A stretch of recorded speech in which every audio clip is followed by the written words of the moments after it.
Let's talk about your massive to-do list. Having a giant to-do list in your head is like when you come home from vacation and you've got that big pile of mail that's accumulated while you've been gone, and it's all mixed up. And most everything in there is really insignificant once you look at it. There's a few things that might be interesting, and there's a couple things that are actually important. But when it's all just mixed up in a giant pile, it feels daunting to tackle it. And your to-do list is probably pretty similar. It's all stored in your head as a big jumbled mess. There's a bunch of day-to-day stuff in there that just needs to be done.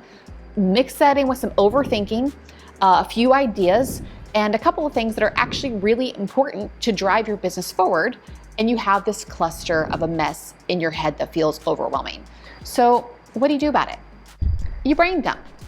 That's the technical term. I think I learned it in business school, I don't know.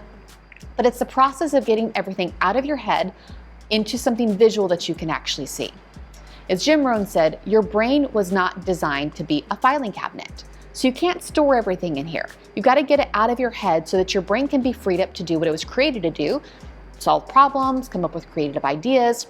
But if it's too congested with that list, with all of those mingled priorities with varying degrees of importance, then your brain is actually just too clogged. It can't operate at peak performance. So when you're doing your brain dump, it might be helpful. Do it on paper.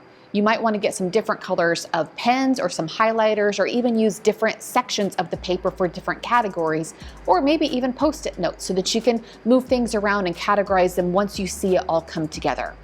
But there's three levels of clarity that I want to emerge from this process. The first one is, what can I delegate? The second one is, what needs to be done immediately? And the third one is, what's important but can wait until tomorrow or next week? Here's the question that Gary Keller posed in the book, The One Thing. What's the one thing that will make everything else easier or unnecessary? In other words, what's the first domino? Now that you've got the things out of your head and you can see it and things are categorized, you're going to want to make some subcategories. So the things to look for is, what on my list are just tasks. In other words, are things that can be done generally in 15 minutes or less, versus things that will take more time, more thought, or more effort. Next, you want to plan your day accordingly. Actually schedule it in, putting the most important things first and saving all those little tasks, those 5, 10, 15-minute tasks, batching those together rather than letting them eat away at your day by kind of peppering them throughout your schedule. Batch those things together and you'll be a lot more productive. The final tip is, once you've planned your day and you've also determined what's next for tomorrow or for next week, leave tomorrow and next week for when tomorrow and next week arrive. Don't borrow tomorrow's worries for today. Focus on what you've already deemed to be the priority for today. Choose not to worry about the rest of it until the time comes. And if you stick to that plan, you'll have peace of mind and maximum productivity. Thanks for watching.